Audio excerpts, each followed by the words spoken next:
하나님 말씀을 보겠습니다. 하나님 말씀은 신약성경 요한계시록 8장 6절에서 13절 말씀입니다.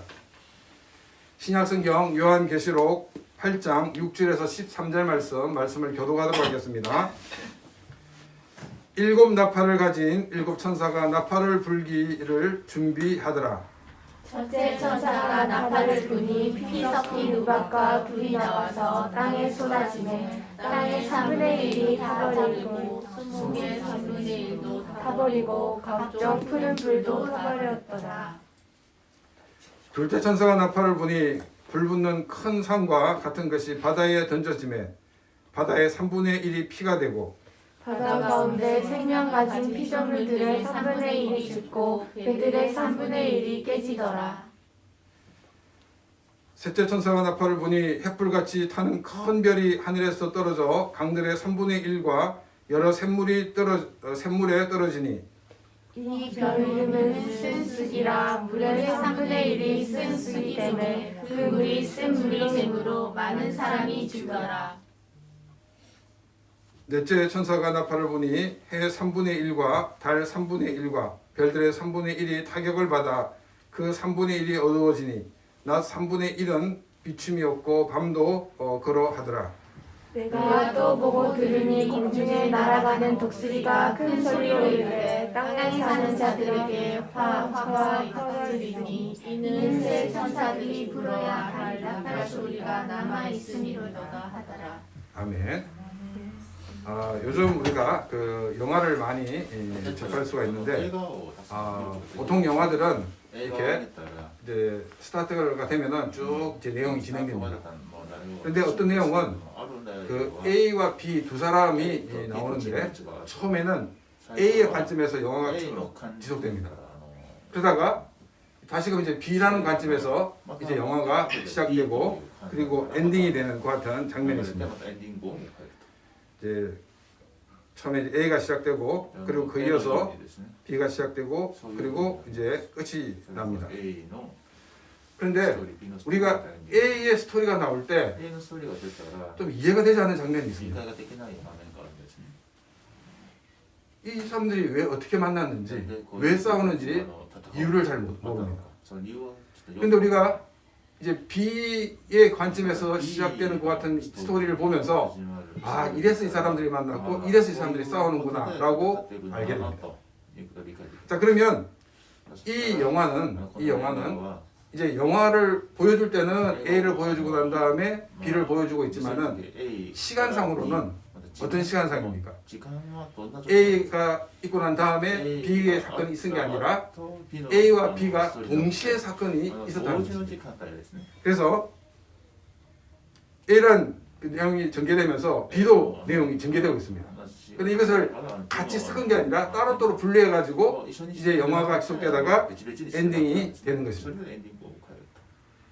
그래서 보통 이제 이런 영화들은 한 가지 주제가 흐르고 또 새로운 주제, 그것이 시간적 연속성에서 있는 것이 아니라 이 같은 시간대에서 출발하고 있는 내용을 이렇게 두 개로 나누어서 설명을 하고 있는 같은 내용입니다.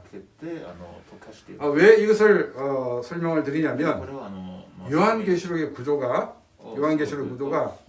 바로 이런 구조이기 때문입니다. 자, 그러면 요한계시록 우리가 봤을 때 처음에 일곱 봉인에 대해서 우리가 살펴봤습니다.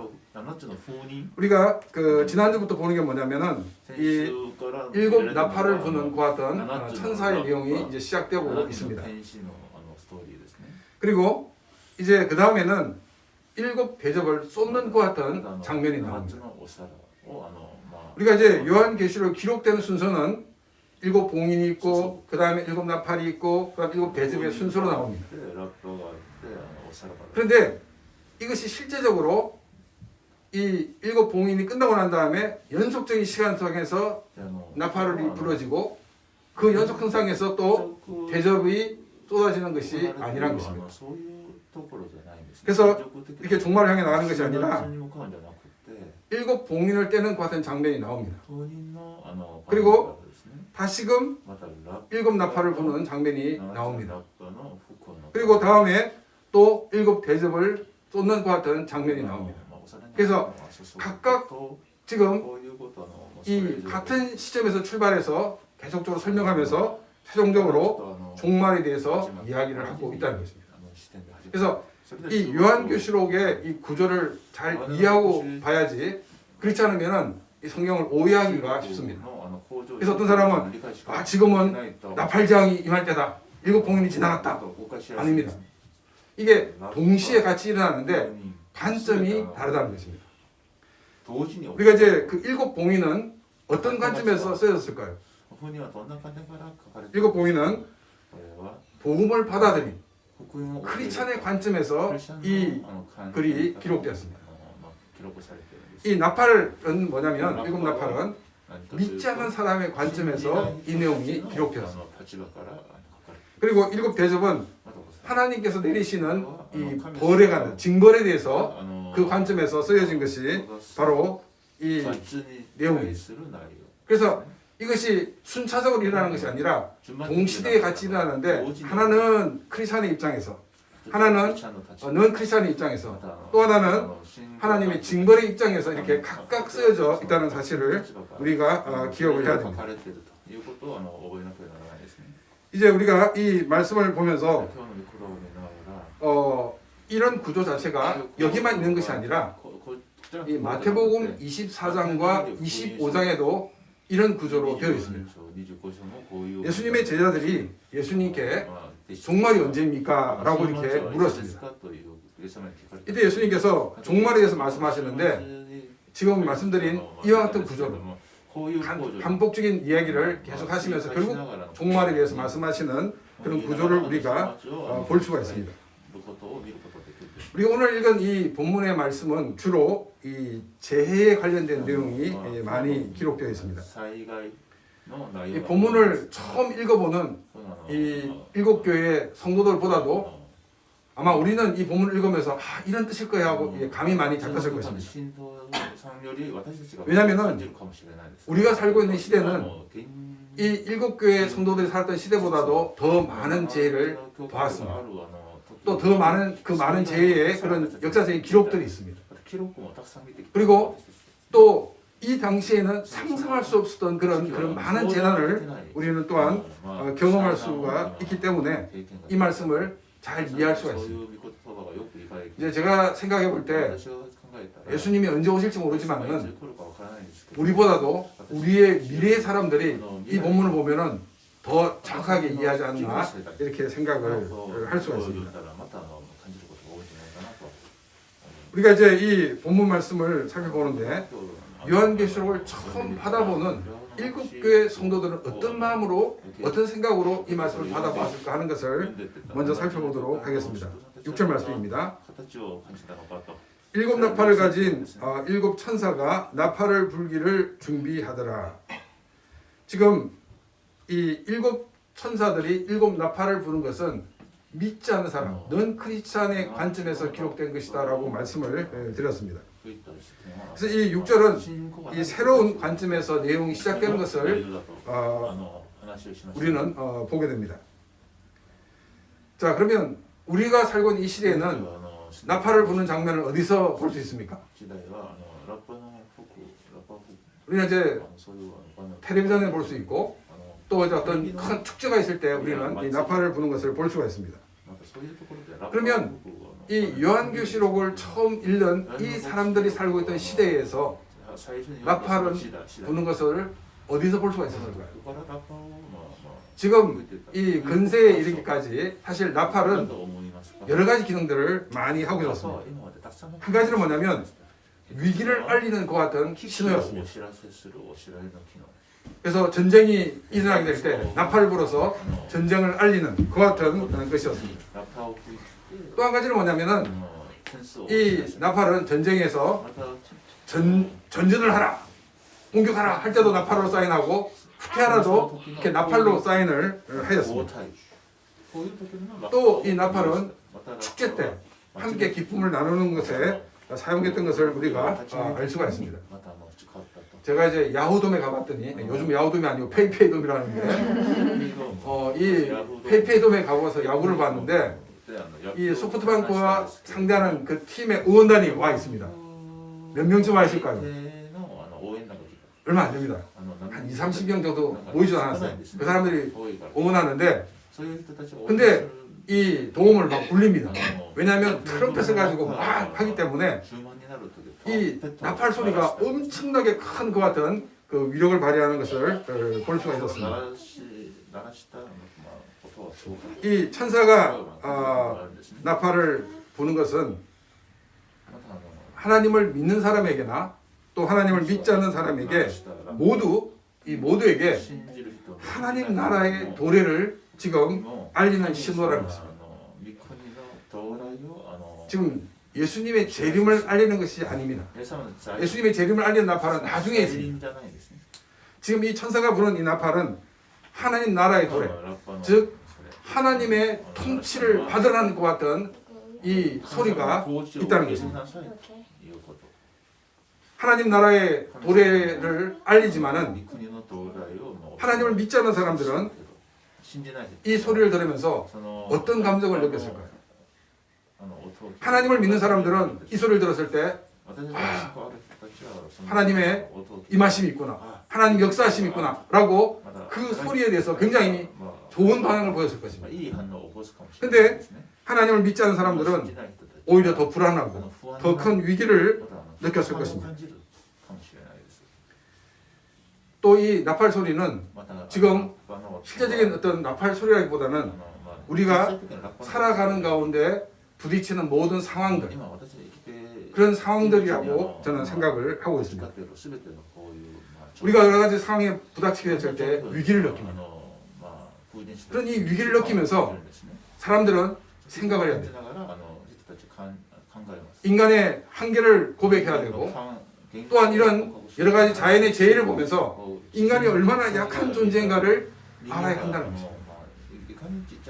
그래서 죄악 가운데 있는 사람들에게 좀 이런 위기를 보면서 하나님에 대해서 생각을 하고 또 자신이 얼마나 무력한 것을 깨닫게 하기 위해서 이런 것을 허락하고 있다는 사실을 우리는 기억을 해야 됩니다.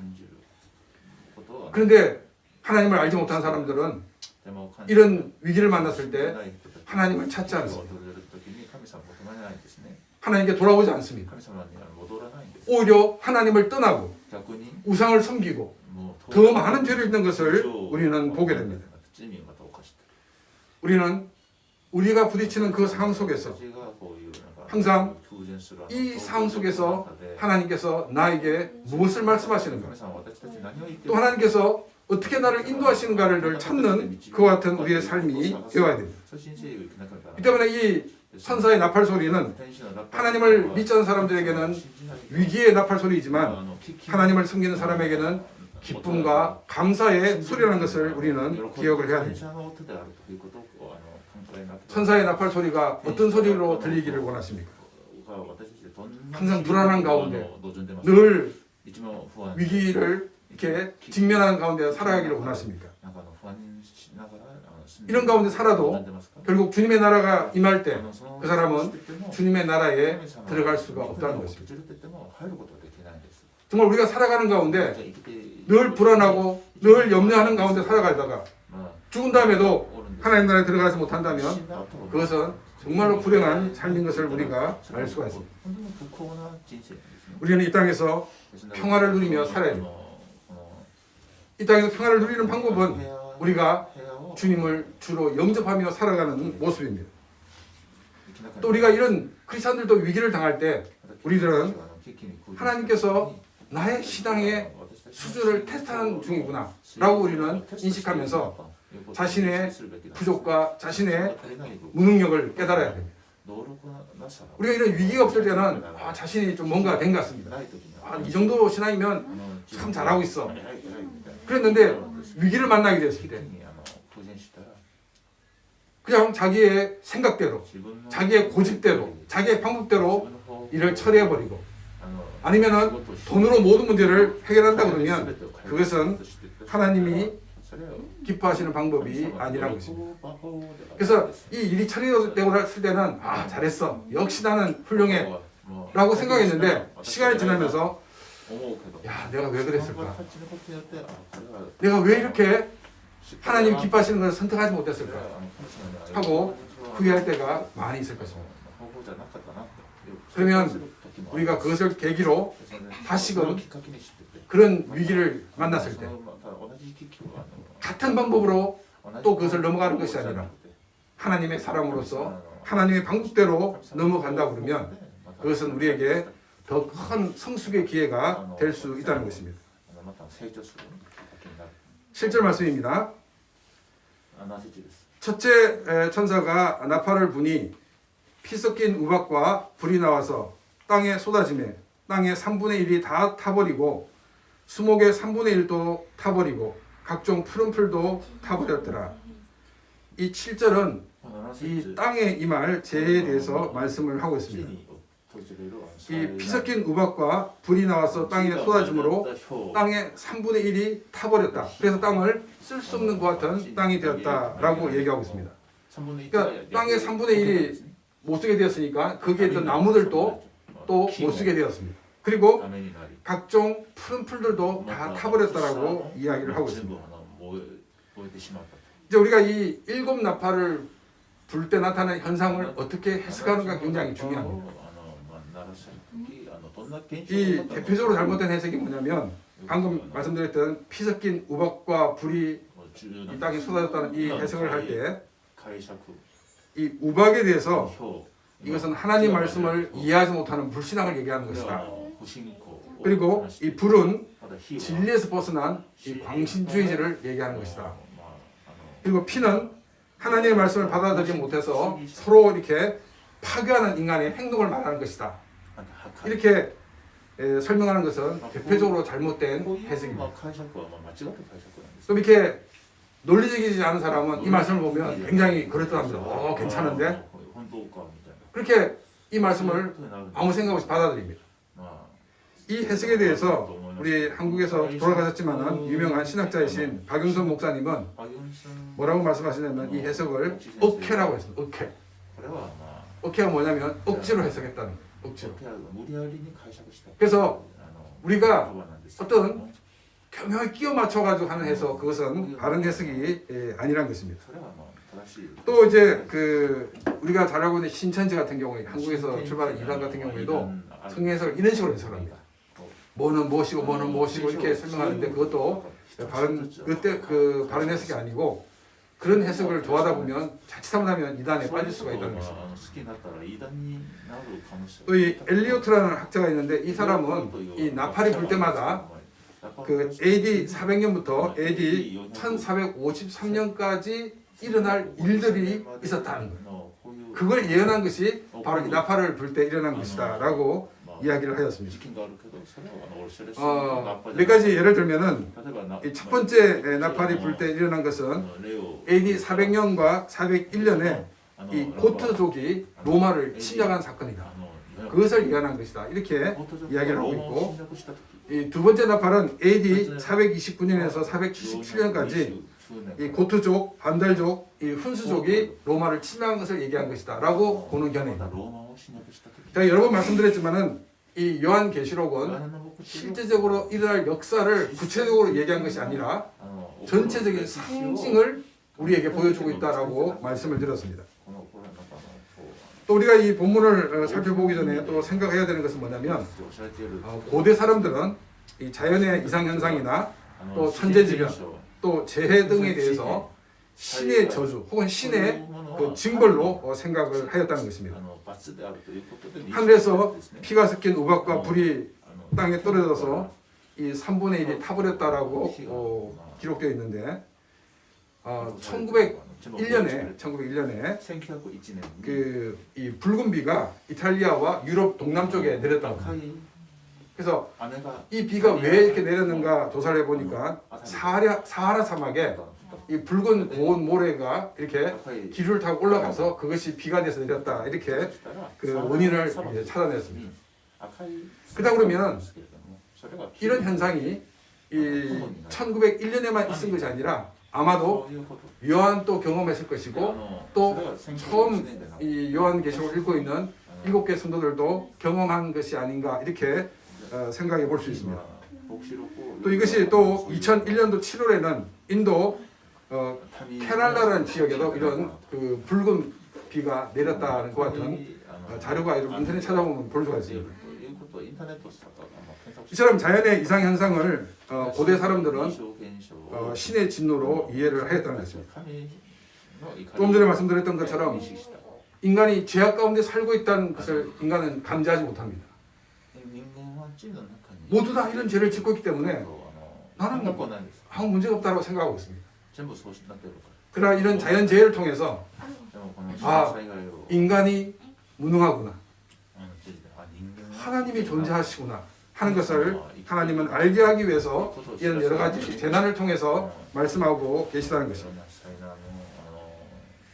또 이제 그 7교회 성도들의 특징은 뭐냐면 우리보다도 구약을 더 잘 알고 있다라고 말씀을 드렸습니다. 하늘에서 피 섞인 우박과 불이 떨어진 것을 읽는 이 7교회 성도들은 하나님을 알지 못하는 사람들보다 불안한 마음으로, 사람들같이 불안한 마음으로 이 성경을 읽지 않았다는 것입니다. 왜냐하면 그들은 이 말씀을 읽으면서 출애굽기에 나와 있는 이스라엘 백성들이 이 이집트 전에 출애굽 이집트에서 나오기 전에 10가지 재앙이 떠올랐습니다. 자, 그러면 이집트에서 내려진 이 10가지 재앙은 누구를 타겟으로 한 재앙입니까? 이스라엘 백성입니까? 아니면 이 파라오입니까? 파라오입니다. 좀 더 정확히 얘기하면 이집트 백성들이 믿고 있는 그들의 신들에 대한 저주가 바로 이 10가지 재앙입니다. 그렇다 그러면 이 재앙이 임할 때 이스라엘 백성들은 불안할 필요가 없습니다.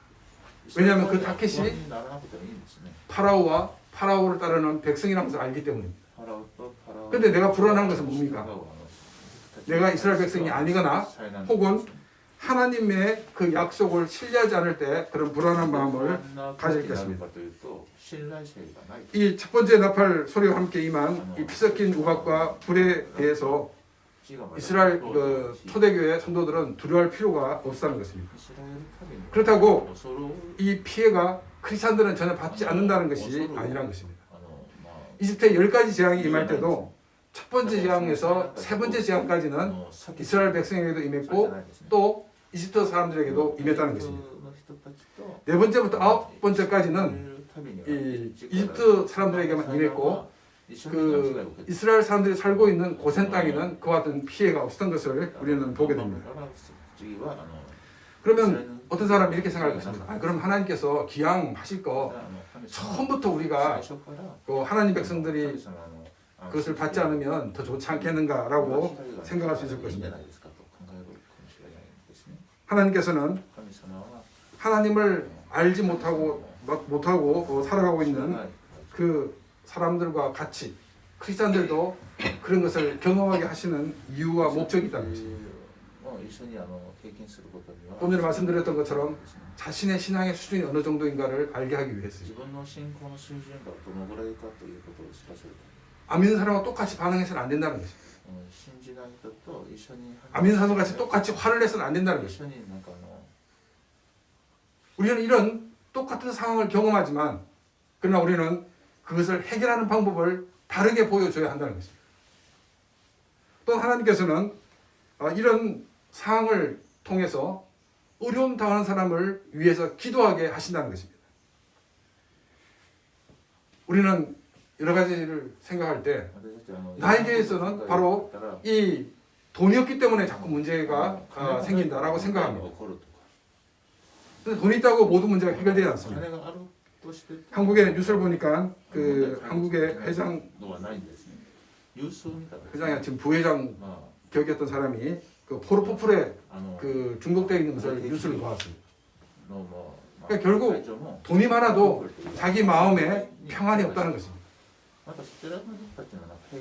성경에서는 돈이 많으면 그만큼 이 불안과 근심이 많아진다라고 이야기를 하고 있습니다.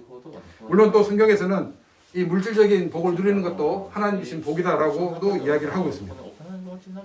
그래서 우리가 이런 어려움을 통해서 나의 신앙이 어느 정도인가를 우리는 늘 자신을 테스트하는 기회로 삼아야 됩니다. 왜 하나님께서 나에게 이런 고난을 주시는가? 라고 우리가 하나님을 향하여 불평과 불만을 늘어놓는 것이 아니라 이런 고난을 통해서 나는 어떻게 이것을 이겨서 더 큰 성숙한 사람이 되는가를 고민하는 그런 기회로 삼아야 한다는 것입니다. 또한 이런 어려움을 당하는 사람들을 위해서 기도하는 사람들이 되어야 됩니다. 여러분, 땅의 3분의 1이 지금 못 쓰게 되었습니다. 황폐하게 되었습니다. 이것은 그냥 땅만 황폐된 것이 아니라 식량의 문제도 있다는 것을 우리에게 간접적으로 보여주고 있습니다. 우리 이런 고통받는 사람들을 위해서 기도하는 사람들이 되어야 합니다. 또 우리는 이런 고통받는 사람들을 위해서 돌볼 수 있는 그런 삶을 살아야 한다는 것입니다. 8절과 9절입니다. 둘째 천사가 나팔을 부니 불붙는 큰 산과 같은 것이 바다에 던져지매 바다의 3분의 1이 피가 되고 바다 가운데 생명 가진 피조물들의 3분의 1이 죽고 배들의 3분의 1이 깨지더라. 이 두 번째 나팔을 불 때는 바다의 재해가 일어나는 것을 보여주고 있습니다. AD 79년에 베스비우스 화산이 폭발되어 가지고 이 나폴리와 그 항구가 완전히 이렇게 피해를 받는 그 같은 일이 있었습니다. 그리고 난 다음에 약 10년 뒤에 이 요한이 요한계시록을 쓰면서 요한계시록을 읽어보는 사람에게 10년 전의 기억을 소환시키고 있습니다. 그래서 이 자연의 피해가 얼마나 큰가를 보여주면서 하나님을 의지하는 사람만이 이 모든 환경 속에서 승리할 수 있다는 것을 보여주고 있다는 것입니다. 또 10절과 11절 말씀입니다. 셋째 천사가 나팔을 부니 횃불같이 타는 큰 별이 하늘에서 떨어져 강들의 3분의 1과 여러 샘물에 떨어지니 그 별 이름은 썬쑥이라. 물의 3분의 1이 썬쑥이 되매 그 물이 쓴물이 되므로 많은 사람이 죽더라. 지금 이 세 번째 나팔을 불었을 때 우리가 살아가는데 가장 필요한 물이 오염되어서 사람들이 그것을 먹고 많은 사람들이 죽는 그 같은 일이 있다는 것을 이야기를 하고 있습니다. 이 성경에는 이렇게 물 때문에 생긴 사건이 두 가지를 기록하고 있는데 한 가지는 출애굽기 15장입니다. 이스라엘 백성들이 하나님의 능력으로 홍해를 건너고 가나안 향해 가는 가운데 물이 없어요. 사흘 동안 물이 없어서 가는 가운데 드디어 이 마라라는 곳에 도착했을 때 샘이 있습니다. 그런데 이 물이 쓴물이어서 사람들이 먹지 못했다라고 얘기하고 있습니다. 여러분, 광야를 사흘 동안 물 없이 걸었다는 생각해 보십시오. 그래서 이스라엘 백성들은 화가 나가지고 막 원망과 불평을 넣어놓습니다. 이때 모세가 하나님께 기도를 하고 또 나무가지를 꺾어서 그 샘에 던지니까 그 물이 단물이 되었다라고 이야기를 하고 있습니다. 또 우리가 그 열왕기하 2장을 보게 되면 이 엘리사 시대에 엘리사가 한 동네를 방문합니다. 그런데 이 한 동네의 사람들이 뭐라고 얘기하냐면 우리 동네는 정말로 좋은 위치에 있습니다. 그런데 우리 동네 물은 좀 좋지 못해가지고 농산물들이 제대로 되지 않아요. 열매도 잘 안 맺히고 늘 이렇게 또 흉작이 됩니다. 이렇게 이야기를 하였습니다. 그래서 이 엘리사는 사람들에게 소금을 가져오라 해가지고 그 샘의 근원 거기 가서 소금을 던지면서 뭐라고 했냐면 하나님께서 말씀하시기를 이 샘은 다시금 사람들로 하여금 모든 생물을 소산시키는 것을 못하는 물이 아니다. 이 물을 통해서 많은 생물들이 다시금 많은 과 같은 생산물을 낼 것이다. 이렇게 약속을 해 주었습니다. 하나님의 은혜가 임하는 곳에는 바로 쓴물도 단물이 되는 역사가 있다는 것입니다. 열매를 맺지 못하게 하는 물이 열매를 맺게 하는 물로 바뀐다는 것입니다. 그러나 하나님의 은혜가 임하지 않는 곳은 강물만이 쓴물이 되는 것이 아니었습니다. 여러분, 강물만 이 오염이 있다는 것은 그 강만 문제가 있습니다. 그런데 이 샘의 근원, 거기가 오염되면 모든 것 같은 물들이 오염되는 것을 우리에게 보여주고 있습니다. 우리의 생명을 유지시키는 이 물, 이 물도 우리의 인간의 힘으로는 컨트롤이 불가능한 그와 같은 상태가 되는 것을 우리에게 보여주고 있습니다. 12절입니다. 넷째 천사가 나팔을 부니 해 3분의 1과 달 3분의 1과 별 3분의 1이 타격을 받아 그 3분의 1이 어두워지니 낮 3분의 1은 비춤이었고 밤도 그러하니라. 지금 낮인데도 불구하고 지금 어두우둑한 그와 같은 상태에 놓이게 되었다는 것입니다. 이스라엘 백성들이 이집트에 있을 때 마지막 그 9번째 재앙, 10번째 재앙이 있는데 9번째 재앙이 있을 때 이 이집트 전체가 컴컴했습니다. 우리가 계기 일식 같은 경우에 미도에 따라서 정말 이렇게 낮인데도 계기 일식 되면 컴컴해집니다. 그런데 이것은 길어도 7분 30초입니다. 그런데 성경에 보니까 사흘 동안 그와 같은 것이 이집트에 있었다라고 얘기하고 있습니다. 그런데 이스라엘 백성들이 살고 있는 고센 땅에는 그런 일이 없었습니다. 이 이집트 사람들은 이 일신교입니다. 일신교가 뭐냐면 이 유일신교와 다릅니다. 우리 기독교는 유일신교인데 이 이집트 사람들은 일신교입니다. 유일신교는 우리가 섬기는 삼일째 하나님만이 신이라는 것이고 일신론은 다신교의 한 부류인데 다신교는 많은 신을 섬깁니다. 그런데 일신교는 그 중에서 최고의 신이 있습니다. 그리고 최고의 신을 딱 두고 서열을 딱 매기고 다른 신들을 섬기는 것이 일신론입니다. 이집트에서 최고의 신은 태양입니다. 근데 그 태양이 빛을 내지 못합니다. 하나님께서는 이집트 백성들에게 태양이 신이 아니라 태양을 만드신 태양을 좌지우지하시는 하나님의 모습을 보여주고 있다는 것입니다. 우리는 이 네 번째 그 천사가 나팔을 불 때 나타난 이와 같은 현상을 우리가 요즘 많이 볼 수가 있습니다. 우리 오늘 이 본문을 보면서 땅의 3분의 1이 타서 버려진 땅을 보면서 우리는 체르노빌과 또 후쿠시마의 그 원전 피해 지역이 생각났을 것입니다. 또 바다의 오염 뉴스도 우리는 자주 듣고 있습니다. 유조선이 침몰해서 바다를 오염시키는 일들, 그리고 이 쓰레기 섬이 이렇게 바다에 떠다닌다. 그리고 해상동물의 그 위를 열어보니까 거기에 플라스틱 조각이 가득 차서 굶어 죽은 것 같은 것들도 많이 발견되고 있습니다. 또 이 스모그는 낮인데도 불구하고 정말로 이게 낮인지 구분이 안 될 정도로 그 같은 현상들을 우리는 볼 수 있습니다. 이제 제일 심한 게 이 북경이 아닌가 이렇게 생각이 듭니다. 이런 자연재해들은 인간들의 탐욕의 결과입니다. 우리는 이 탐욕이 죄라는 사실을 잘 알지 못합니다. 성경은 탐심은 곧 우상 숭배라고 얘기하고 있습니다. 이 탐욕이 구체적으로 죄로 형상화되지 않았지만 그것은 죄로 나가는 하나의 스타트점인 것을 우리에게 보여주고 있다는 것입니다. 자기 나라의 공해를 줄이기 위해서 선진국들은 후진국에 그 공해 물질을 수출합니다. 또 이 공해를 줄이기 위해서는 많은 비용이 들다 보니까 오히려 비용을 절감하기 위해서 공해 물질을 만들어 버립니다. 얼마 전에 유조선이 이제 침몰된 적이 있죠. 왜 침몰됐는가 알아봤더니 배가 이 와이파이를 잡기 위해서 좀 더 해안 가까이 몰고 가다가 그만 좌초돼가지고 배가 침몰했다는 거죠.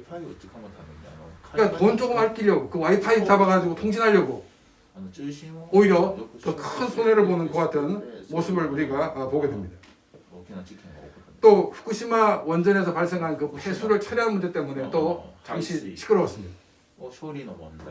그래서 이것을 일본에서는 우리가 바다에 방류할 수밖에 없다라고 했을 때 국제사회단체와 그리고 그 지역 농민들이 반대를 했습니다. 그래가지고 지금 보류가 됐는데 왜 이걸 버리냐면 이걸 이 보관하는데 너무나도 많은 경비가 들기 때문이었습니다. 결국 돈을 아끼려고 하다가 그 물을 방류해 버리려고 하는 그 같은 모습들을 우리는 보게 됩니다. 만약에 이 원전 폐수를 방류했다 그러면 70대 80대 분들은 예외이지만 젊은 사람들은 이제 스시와 사시미는 먹지 못합니다. 70, 80대신 분이야 뭐 그거 먹어도 10년, 20년 다는 거기 때문에 상관이 없는데 젊은 사람들은 더 이상 먹지 못합니다. 이 모든 것들이 바로 인간의 탐욕 때문에 나타난 결과라는 것입니다. 다시 한번 말씀드리지만 이 탐욕은 죄의 출발점입니다. 근데 우리는 이 탐욕 자체가 죄라고 생각하고 있지 않다는 것입니다. 13절입니다.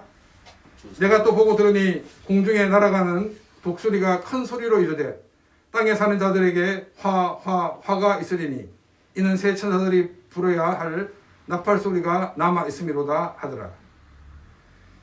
13절에서는 공중을 나는 그와 같은 독수리가 등장하고 있습니다. 이런 독수리가 언제 등장합니까? 이 시체들이 많이 있을 때 독수리가 날고 있다는 것입니다.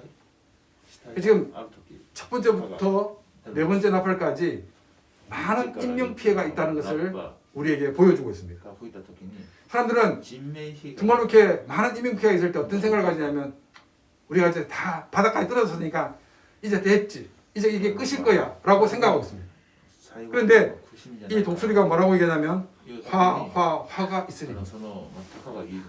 왜냐하면은 앞으로 세 명의 천사가 불러야 될 나팔이 남아있기 때문입니다. 이것이 끝이 아니라 앞으로도 또 다시금 하나님의 진노가 있다는 것을 보여주고 있다는 것입니다. 하나님을 알지 못하는 사람들은 하나님의 징벌이 계속되고 있다는 사실을 알지 못합니다. 우리는 이런 사람들을 향하여 하나님의 경고를 날려야 됩니다.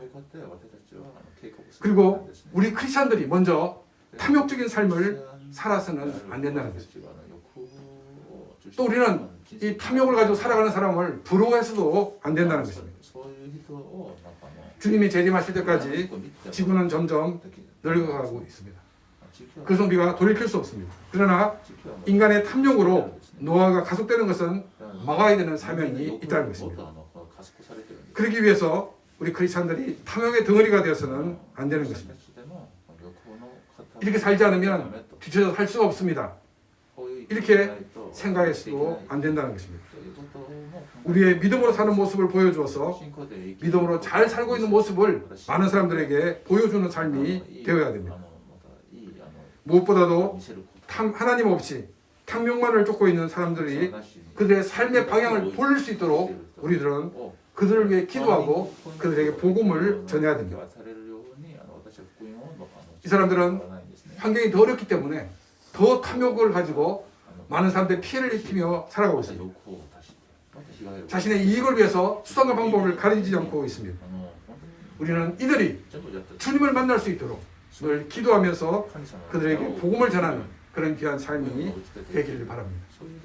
우리가 이 사람들을 변화시키지 못하는 것은 먼저 이들을 위해 기도하지 않았기 때문입니다. 이들을 위해 기도하고 또한 이들에게 복음을 전함으로 많은 사람들이 하나님을 알고 그들이 하나님의 사람이 되는 그런 귀한 역사를 일으키는 복된 삶이 되시기를 주님의 이름으로 축원합니다.